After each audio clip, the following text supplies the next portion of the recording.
प्यारे बच्चों, मैं प्रदीप कुमार कुशवाहा, सहायक अध्यापक, राजकीय जुबली इंटर कॉलेज गोरखपुर से एक बार फिर आप सभी के सामने कक्षा 10वीं के वाणिज्य विषय के साथ उपस्थित हूँ। आज हम लोग इस विषय के अंतर्गत द्वितीय अध्याय अंतिम खाते समायोजनाओं सहित का अध्ययन करेंगे। यह अध्याय दो भागों में विभाजित है।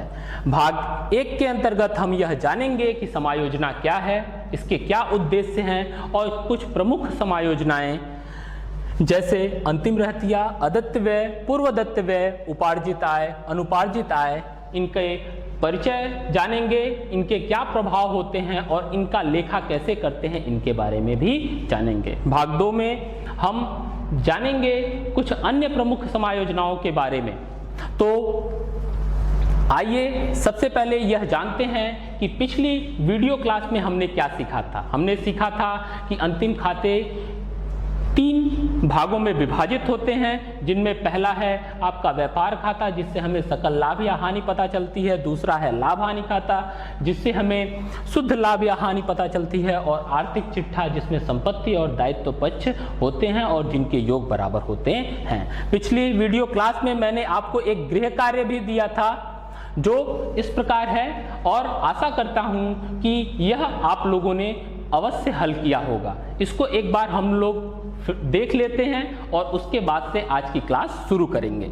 इसमें कई तरह की मदें दिखाई गई हैं, इसको हम समझते हैं कि किन मदों को कहां पे प्रदर्शित किया जाएगा। सबसे पहले प्रारंभिक रहतिया है। प्रारंभिक रहतिया आपका व्यापार खाते में प्रदर्शित किया जाता है। मजदूरी व्यापार खाते का ही भाग होती है। विक्रय वापसी व्यापार खाते के क्रेडिट पक्ष में विक्रय से घटा करके दिखाई जाती है। आगम ढुलाई एक ऐसा भाड़ा होता है जो माल को व्यापारिक स्थान तक लाने के लिए किया जाता है, इसलिए यह भी व्यापार खाते का ही हिस्सा होता है। निर्गम ढुलाई अर्थात माल को बाजार तक पहुंचाने के लिए दिया गया भाड़ा होता है, इसलिए यह लाभ हानि खाते का हिस्सा होता है। व्यापार खर्चे भी लाभ हानि खाते से संबंधित मद होती है, यह माल को बेचने से संबंधित खर्च होता है। इसके अलावा कोयला, गैस और पानी है, यह माल को बनाने से संबंधित होता है, इसलिए इसे व्यापार खाते में प्रदर्शित करते हैं। छपाई तथा स्टेशनरी का जो व्यय है वह लाभ हानि खाते से संबंधित है। ब्याज, यहाँ पे ब्याज ये नहीं लिखा हुआ है कि मिला है या दिया गया है, तो इसका डेबिट बैलेंस है, इससे यहाँ हम जान लेंगे कि यह ब्याज हमने दिया हुआ है, यह हमारे लिए एक खर्च की तरह है और इसे हम लाभ हानि खाते में प्रदर्शित करेंगे। इसके अलावा रोकड़ हस्ते कैश इन हैंड है, यह हमारे आर्थिक चिट्ठे का भाग है। बैंक में रोकड़, यह भी आर्थिक चिट्ठे में प्रदर्शित किया जाता है। समस्त लेनदार, यह भी आर्थिक चिट्ठे में ही प्रदर्शित होगा। और मशीनरी, फर्नीचर, भवन, यह सभी हमारे आर्थिक चिट्ठे के संपत्ति पक्ष में प्रदर्शित किए जाते हैं। यहाँ पे आहरण दिया हुआ है, यह आर्थिक चिट्ठे में पूंजी से घटा करके दिखाया जाएगा। इसके अलावा क्रय, यह लाभ आपके व्यापार खाते का हिस्सा है और इस क्रय से ये जो क्रय वापसी है वह घटा करके प्रदर्शित की जाएगी। विक्रय व्यापार खाते के क्रेडिट पक्ष में दिखाया जाएगा। जो लेनदार हैं, जिनको क्रेडिटर कहते हैं, वह आर्थिक चिट्ठे के दायित्व पक्ष से संबंधित हैं। इसके अलावा ऋण जो है वह भी आर्थिक चिट्ठे के दायित्व पक्ष में ही दिखाते हैं। बट्टा या डिस्काउंट, यह हमको मिला हुआ डिस्काउंट है क्योंकि इसका जो बैलेंस है वो क्रेडिट बैलेंस है और इसे हम लाभ हानि खाते के क्रेडिट पक्ष में दिखाते हैं। यहाँ पे पूंजी आपको दी गई है 45,000 रुपए से, इसमें यह आर्थिक चिट्ठे के दायित्व पक्ष में दिखाई जाएगी और यह ध्यान रखेंगे कि इसमें से हमें आहरण की यह राशि घटानी है और जो भी लाभ, शुद्ध लाभ या शुद्ध हानि प्राप्त होगी उसको भी हमें इसमें जोड़ना या घटाना रहेगा। इसके अलावा देय बिल जो है 1,000 रुपए, वह भी आर्थिक चिट्ठे के दायित्व पक्ष में दिखाना है। इसका उत्तर यहाँ पे है। यहाँ पे आप देख सकते हैं कि कैसे ओपनिंग स्टॉक, परचेज में से परचेज रिटर्न घटा करके वेजेस, कैरियज इनवर्ड, कोयला, गैस, वाटर, इस तरह से इन सभी चीज़ों को दिखा करके ग्रॉस प्रॉफिट 28,845 रुपए प्राप्त किए गए हैं और इस ग्रॉस प्रॉफिट को पीएल अकाउंट में ट्रांसफर कर दिया गया और यहां से हमारा पीएल अकाउंट शुरू होता है। यहां पर कैरियज आउटवर्ड, जिनको निर्गम ढुलाई कहते हैं, व्यापार खर्च, छपाई और स्टेशनरी, ब्याज, इन सभी चीजों को प्रदर्शित किया गया है और इस तरह से हमें लाभ हानि खाते के लिए में शुद्ध लाभ 27,850 रुपए प्राप्त होते हैं, जो कि कैपिटल अकाउंट में ट्रांसफर हैं। बैलेंस शीट बनाते समय हम इसे कैपिटल में जोड़ करके प्रदर्शित करेंगे। देखिए, ये रही आपकी बैलेंस शीट। यहां पे सबसे पहले कैपिटल को देख लेते हैं। 45,000 रुपए थे, हमें शुद्ध लाभ प्राप्त हुआ 27,870 रुपए और उसको इसमें यहां पे जोड़ लिया गया और जो आहरण की राशि है 3,000 रुपए, उसे घटा करके पूंजी निकाली गई, जो कि 69,870 रुपए प्राप्त हुए। इसके अलावा जो दायित्व पक्ष की मदें हैं उन्हें दायित्व पक्ष में दिखाया गया, जो संपत्ति पक्ष की मदें हैं उन्हें संपत्ति पक्ष में दिखाया गया और दोनों तरफ का जो योग है वह हमें बराबर प्राप्त हुआ। आइए अब हम शुरू करते हैं आज का यह अध्याय, जिसमें सबसे पहले हम जानेंगे कि समायोजन या एडजस्टमेंट क्या है। वर्ष के अंत में जब व्यापारी अपने अंतिम खाते बनाता है तो उसे यह ज्ञात होता है कि कुछ ऐसे व्यवहार हैं, कुछ ऐसे लेखे हैं जो पुस्तकों में लिखने से छूट गए हैं। कुछ ऐसे लेखे हैं जो लिखे तो गए हैं लेकिन आधे अधूरे लिखे गए हैं और कुछ ऐसे लेखे हैं जो अशुद्ध लिखे गए हैं, गलत तरीके से लिखे गए हैं। तो इन गलतियों को सुधारने के लिए, इन छूटे हुए लेखों को फिर से लिखने के लिए और जो आधे अधूरे लिखे गए हैं उनको पूरा करने के लिए जो प्रक्रिया अपनाई जाती है वही समायोजन कहलाती है। इसको समझते हैं। ऐसे व्यवहार जो पुस्तकों में नहीं लिखे गए हैं उन्हें लिखना, अपूर्ण व्यवहारों को पूर्ण करना, अशुद्ध व्यवहारों को संशोधित करना तथा लेखा अवधि से संबंधित व्यवहारों को अलग करना ही समायोजन कहलाता है। क्योंकि समायोजन की जो प्रक्रिया होती है उसमें जो लेखे होते हैं वह दोहरा लेखा प्रणाली की जो चरण होते हैं, जनरल, लेजर और ट्रायल बैलेंस, इन तीनों चरणों से नहीं गुजरे होते हैं। इसलिए इसकी जो प्रविष्टियां होती हैं वह दो जगहों पर की जाती हैं। एक बार तो इसे व्यापार खाता या लाभ हानि खाते की संबंधित मद में जोड़कर या घटाकर डेबिट या क्रेडिट पक्ष में दिखाया जाता है और दूसरी बार इसे चिट्ठे के दायित्व या संपत्ति पक्ष में दिखाते हैं।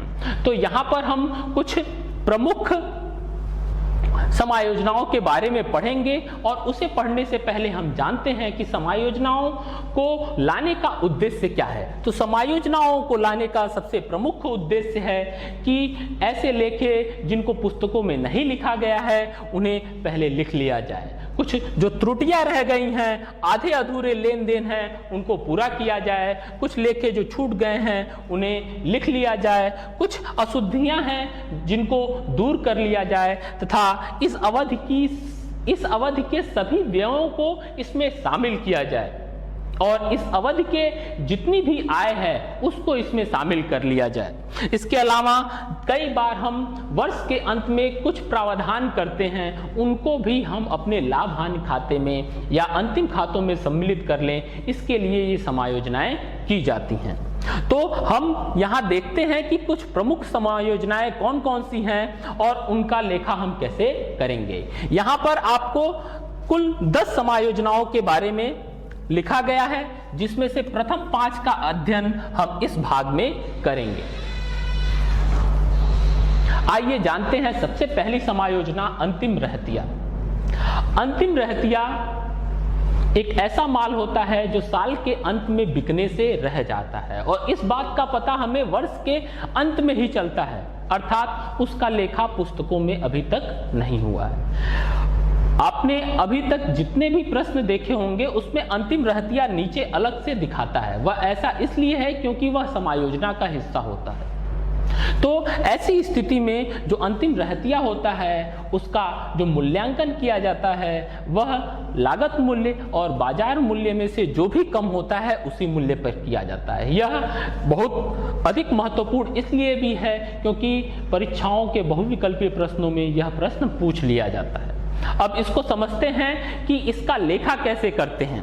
तो यहाँ पे आपको बताया गया कि यदि अंतिम रहतिया तलपट के बाहर दिया गया है तो सबसे पहले उसे व्यापार खाते के क्रेडिट पक्ष में प्रदर्शित किया जाता है, और हम लोगों ने पिछले सवाल में ऐसा किया भी है। और दूसरी बार इसे चिट्ठे के संपत्ति पक्ष में क्लोजिंग स्टॉक लिख करके दिखाते हैं। और यह भी प्रक्रिया हमने पिछले सवाल में बैलेंस शीट बनाते समय और लाभ हानि खाता, व्यापार खाता बनाते समय की है। यदि अंतिम रहतिया तलपट में दिया हो तो ऐसी स्थिति में क्या करेंगे? यदि अंतिम रहतिया तलपट में दिया हो तो इसे केवल चिट्ठे के संपत्ति पक्ष में ही दिखाते हैं। इस बात का विशेष ध्यान रखिएगा कि यदि अंतिम रहतिया तलपट में दिया है तो इसे आर्थिक चिट्ठे के संपत्ति पक्ष में ही लिखा जाता है। आइए अब दूसरी समायोजना अदत्त व्यय देखते हैं।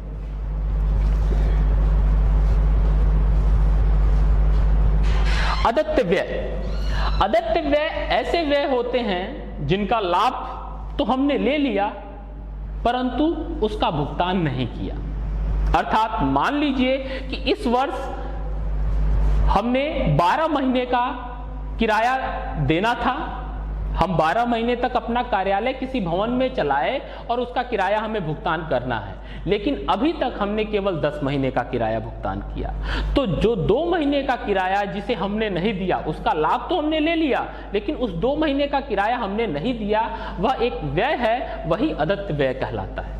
यहाँ पे अदत्त व्यय की परिभाषा में क्या लिखा हुआ है देखते हैं। ऐसे व्यय जो देय हो चुके हैं परंतु हिसाबी वर्ष की समाप्ति तक इसका भुगतान नहीं किया जाता, अदत्त व्यय कहलाते हैं। मतलब हमें दे देना चाहिए था लेकिन अभी तक हमने दिया नहीं है, वह हमारे इसी वर्ष का खर्च है परंतु हमने उसका भुगतान अभी तक नहीं किया हुआ है। ऐसी स्थिति में उसका लेखा कैसे करेंगे? तो जो अदत्त व्यय होते हैं उसको एक बार तो हम व्यापारिक या लाभ हानि खाते में संबंधित मद में जोड़ करके प्रदर्शित करते हैं।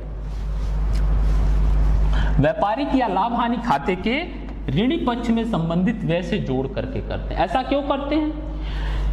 क्योंकि वह पूरा व्यय इसी वर्ष से संबंधित है और उसे इसी वर्ष ही हमें दिखाना होगा। और दूसरी बार इसे अदत्त व्यय को चिट्ठे के दायित्व पक्ष में दिखाते हैं। दायित्व पक्ष में क्यों दिखाते हैं? क्योंकि यह एक ऐसा व्यय है जिसका भुगतान हमने किया नहीं है, हमें करना है। हमारा दायित्व बनता है कि हमें उसे पूरा करना है, इसलिए इसे 2 जगहों पे दिखाते हैं। कुछ ऐसी स्थितियां भी होती हैं जब अदत्त व्यय को तलपट के अंदर दिखाया जाता है। ऐसी स्थिति में इसे चिट्ठे के केवल दायित्व पक्ष में दिखाते हैं। अब इससे संबंधित एक उदाहरण हम समझ लेते हैं। यहाँ पे मजदूरी 1800 रुपये तलपट में दिखाई गई है, किराया 2600 रुपये तलपट में दिखाया गया है और नीचे समायोजन में लिखा हुआ है कि मजदूरी के 200 रुपये और किराए के 400 रुपये देने बाकी हैं। अर्थात मजदूरी 1800 रुपये हमने भुगतान कर दी है, लेकिन 200 रुपये की ऐसी मजदूरी है जिसकी सेवा तो हमने ले ली परंतु उसका भुगतान नहीं किया। तो इस वर्ष हमने मजदूरी के ऊपर कितना खर्च किया? तो आप कहेंगे कि इस वर्ष हमने मजदूरी के ऊपर 1800 रुपये ऐसे हैं जिनका भुगतान कर दिया और 200 रुपये और कुल 2000 रुपये की मजदूरी हमने 2000 रुपये की मजदूरी की सेवा हमने प्राप्त की। तो चूंकि यह इसी वर्ष का खर्च है इसलिए इसे इसी वर्ष दिखाना जरूरी है और हम इसे मजदूरी के साथ जब भी व्यापारिक या लाभ हानि खाता बनाएंगे तो वहां पे इसे पूरा दिखाएंगे। साथ ही साथ चूंकि 200 रुपये जो हमारे लिए जरूरी है उसका भुगतान हमने नहीं किया है, वह हमारे व्यापार के लिए एक दायित्व है, तो आर्थिक चिट्ठे में यह 200 रुपये अदत्त व्यय के अंतर्गत दिखाए जाएंगे। इसी तरह किराया 2600 रुपए जिसका भुगतान हमने कर दिया है, 400 रुपए का किराया देना बाकी है। तो इस वर्ष हमारा कुल किराया कितना हो जाएगा? 2600 प्लस 400 रुपए, 3000 रुपए। तो यह जो किराया है हमारे लाभ हानि खाते के ऋणी पक्ष में दिखाया जाएगा। 2600 जो तलपट का है और 400 रुपए समायोजन का, इन दोनों को जोड़ करके प्रदर्शित किया जाएगा। और एक बार और इसे आर्थिक चिट्ठे के दायित्व पक्ष में हम अदत्त व्यय के अंतर्गत 400 रुपए अलग से दिखाएंगे। बात समझ में आई आपके? तो हम लोग अब अगली समायोजना देखते हैं जिसको कहते हैं पूर्वदत्त व्यय। यह अदत्त व्यय का ठीक उल्टा होता है, अर्थात पूर्वदत्त व्यय ऐसे व्यय होते हैं जिनका भुगतान चालू वर्ष में ही अगले वर्ष के लिए अग्रिम कर दिया गया है। मतलब हमने भुगतान कर दिया है परंतु अभी उसकी सेवा प्राप्त नहीं की है। हमने किसी को एडवांस किराया दे दिया, अगले साल के लिए जो किराया होता था वह अभी दे दिया, उसकी सेवा हमने प्राप्त नहीं की। ऐसे व्यय जो होते हैं वो पूर्वदत्त व्यय कहलाते हैं। पूर्वदत्त व्यय चूंकि यह हमारे व्यापार या लाभ हानि खाते के डेबिट पक्ष में संबंधित खर्चे से घटाकर दिखाए जाते हैं। ऐसा क्यों किया जाता है? क्योंकि यह इस वर्ष से संबंधित नहीं है, यह अगले वर्ष से संबंधित है, तो इनको अगले वर्ष दिखाया जाएगा। ठीक। और दूसरी बार यह पूर्वदत्त व्यय चिट्ठे के संपत्ति पक्ष में दिखाए जाते हैं। ऐसा क्यों है? क्योंकि हमने यह एडवांस भुगतान किया है, अग्रिम भुगतान किया है, इसलिए यह हमारी संपत्ति में दिखाया जाता है। कई बार ऐसा भी होता है जब पूर्वदत्त व्यय की जो राशि होती है वह तलपट के अंदर दिखाई गई होती है, ऐसी स्थिति में उसे केवल चिट्ठे के संपत्ति पक्ष में ही लिखा जाता है। इससे संबंधित एक उदाहरण यहाँ पे हम लेते हैं। बीमा प्रीमियम 4300 रुपए हमने भुगतान किया है, परंतु इसमें 600 रुपया ऐसा है जो पूर्वदत्त है, वह इस वर्ष से संबंधित नहीं है। ऐसी स्थिति में पूरा 4300 रुपए हम लाभ हानि खाते में नहीं दिखाएंगे। इसमें से जो इस वर्ष का नहीं है उसे घटा दिया जाएगा। तो 4300 रुपए से 600 रुपए हम घटा देंगे और इस तरह से 3700 रुपए ही इस वर्ष से संबंधित है और इसे ही हम लाभ हानि खाते के संबंधित पक्ष में प्रदर्शित करेंगे। अब यह 600 रुपए हम चिट्ठे में भी दिखाएंगे और यह चिट्ठे के संपत्ति पक्ष में दिखाया जाएगा। इस बात का ध्यान रखिएगा। तो इस तरह से पूर्वदत्त व्यय की लेखा विधि को भी हमने समझा। अगली समायोजना है आपकी उपार्जित आय। उपार्जित आय एक ऐसी आय होती है जो चालू वर्ष में हमने कमा तो ली है, परंतु इस वर्ष की समाप्ति पर यह हमें प्राप्त नहीं हुई है। मतलब कि इसे हमने कमा तो लिया है, जैसे हमने किसी को अपना मकान किसी को किराए पे दे रखा है और उस व्यक्ति ने इस साल के अंत तक कुछ महीने का भुगतान नहीं किया है। मतलब 12 महीने वो हमारे मकान में रहा है और उसने भुगतान अभी केवल 10 महीने का किया है। 2 महीने का किराया उस व्यक्ति ने हमको नहीं दिया है। ऐसी स्थिति में क्या होगा? ऐसी स्थिति में उपार्जित आय को लाभ हानि खाते के क्रेडिट पक्ष में संबंधित मद में जोड़ करके प्रदर्शित करेंगे। क्यों? क्योंकि वह आय जो है वो हमारी इसी वर्ष से संबंधित है और दूसरी बार इसे चिट्ठे के संपत्ति पक्ष में दिखाया जाएगा। कहां पे दिखाया जाएगा? चिट्ठे के संपत्ति पक्ष में दिखाया जाएगा। यदि यह उपार्जित आय तलपट के अंदर लिखी हुई है तो केवल इसे चिट्ठे के संपत्ति पक्ष में हम दिखा देंगे। इस पर आधारित एक प्रश्न हम देख लेते हैं और इसको समझने का प्रयास करते हैं। यहाँ पर कमीशन 2400 रुपए प्रदर्शित हो रहा है और लिखा है समायोजन में कि कमीशन के 600 रुपए देय हुए किंतु प्राप्त नहीं हुए। मतलब यह 600 रुपए का जो कमीशन है वह भी इसी वर्ष से संबंधित था, तो लाभ हानि खाते के क्रेडिट पक्ष में यह प्रदर्शित होना ही है। तो लाभ हानि के क्रेडिट पक्ष में जब हम कमीशन दिखाएंगे तो 2400 रुपए जो तलपट में दे रखे हैं और यह 600 रुपए जो समायोजन में है, दोनों को जोड़कर कुल 3000 रुपए कमीशन के तौर पे दिखाएंगे। और आर्थिक चिट्ठे के संपत्ति पक्ष में यह 600 रुपए एक्यूर्ड इनकम या उपार्जित आय हेडिंग के अंतर्गत दिखाई जाएगी। अगला अनुपार्जित आय, यह क्या होता है? यह उपार्जित आय का ठीक उल्टा है।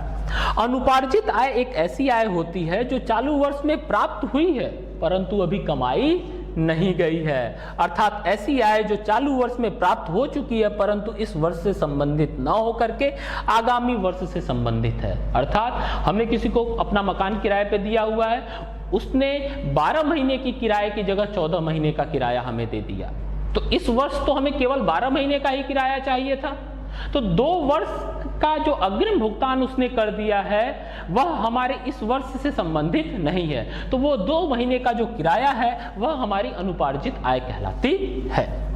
इसकी लेखाविधि क्या होगी?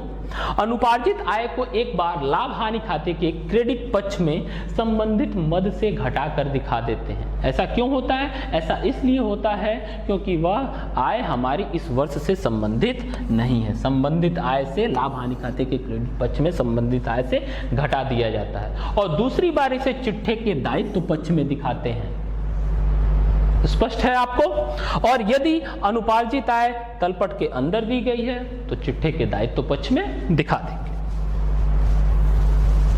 इस पर आधारित एक प्रश्न, एक उदाहरण हम लोग देख लेते हैं तो यह और स्पष्ट हो जाएगा हमें। यहां पे दिया हुआ है किराया धनी 5600, मतलब हमें 5600 रुपए इस साल किराया प्राप्त हुए और लिख रहा है समायोजन में कि किराए के लिए 1600 अगले वित्तीय वर्ष से संबंधित है, अर्थात 1600 रुपए इस साल का है ही नहीं, वह एडवांस में हमको भुगतान हो गया है। तो इस वर्ष के लाभ हानि खाते में हम 5600 रुपए किराए का क्यों प्रदर्शित करेंगे? हमारा जो शुद्ध किराया इस वर्ष का हुआ वह केवल 4000 रुपए होगा, तो इसलिए हम लाभ हानि खाते के क्रेडिट पक्ष में किराए की राशि केवल 4000 रुपए दिखाएंगे, अनुपार्जित आय को घटा देंगे और यह आर्थिक चिट्ठे के दायित्व पक्ष में प्रदर्शित किया जाएगा। आइए अब हम एक पूर्ण उदाहरण देख लेते हैं जिसमें लाला सत्य प्रकाश मेरठ के जो हैं इनकी तलपट का विवरण दिया हुआ है और इनके इस विवरण में कौन कौन सी समायोजनाएं हैं इसके बारे में भी बताया गया है। इनको हम समझते हैं और यह जानने का प्रयास करते हैं कि इनको कैसे हल किया जाएगा। प्रारंभिक रहतिया व्यापार खाते के डेबिट पक्ष में, क्रय व्यापार खाते के डेबिट पक्ष में, विक्रय व्यापार खाते के क्रेडिट पक्ष में, रोकड़ हाथ में बैलेंस शीट में जाएगा, रोकड़ बैंक में बैलेंस शीट में जाएगा, संपत्ति पक्ष में देनदार आपके देनदार आर्थिक चिट्ठे के संपत्ति पक्ष में, लेनदार आर्थिक चिट्ठे के दायित्व पक्ष में, प्राप्य विपत्र आर्थिक चिट्ठे के संपत्ति पक्ष में, देय विपत्र आर्थिक चिट्ठे के दायित्व पक्ष में, वेतन लाभ हानि खाते में के डेबिट में, मजदूरी व्यापार खाते के डेबिट में, बीमा लाभ हानि खाते के डेबिट में, कमीशन यह प्राप्त हुआ है तो लाभ हानि खाते के क्रेडिट पक्ष में, ब्याज हमको प्राप्त हुआ है तो लाभ हानि खाते के क्रेडिट पक्ष में, किराया हमने दिया है तो लाभ हानि खाते के डेबिट पक्ष में, ढुलाई और गाड़ी भाड़ा व्यापार खाते के डेबिट पक्ष में और पूंजी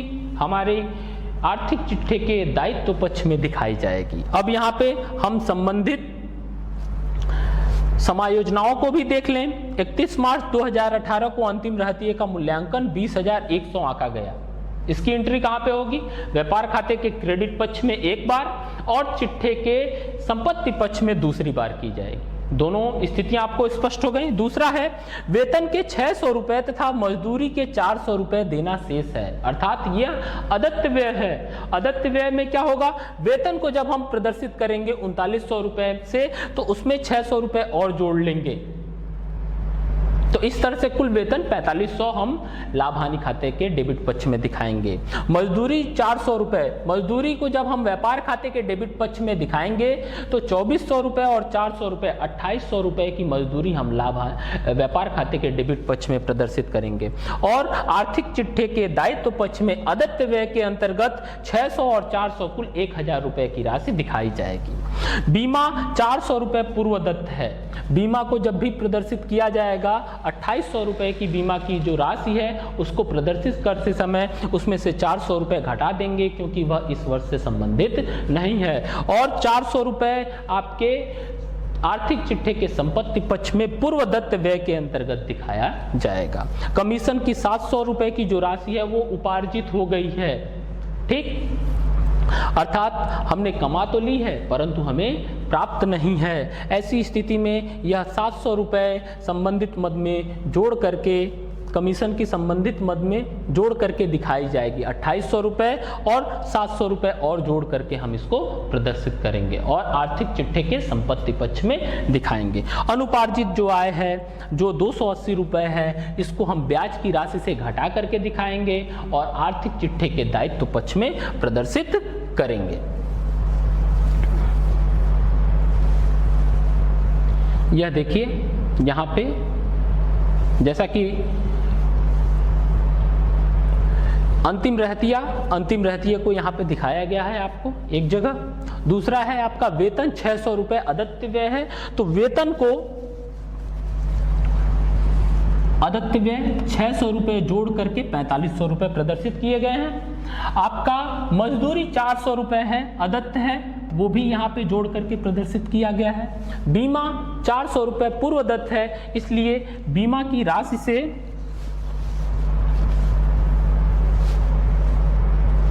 हमने पूर्वदत्त व्यय का 400 रुपए घटाकर केवल 1200 रुपए प्रदर्शित किया है। कमीशन के 700 रुपए उपार्जित हैं, इसलिए इसको जोड़ दिया गया, वह इसी वर्ष से संबंधित है इसलिए इसको जोड़ करके यहाँ पे दिखाया गया। और ब्याज के 280 रुपए अग्रिम प्राप्त हो गए हैं अर्थात अनुपार्जित हैं, इसलिए यह 280 रुपए हमने घटा करके कुल 1400 रुपए ही केवल यहाँ पे प्रदर्शित किए हैं। और इस तरह से जो हमको शुद्ध लाभ या हानि प्राप्त हुई है उसको आर्थिक चिट्ठे में दिखाया गया है।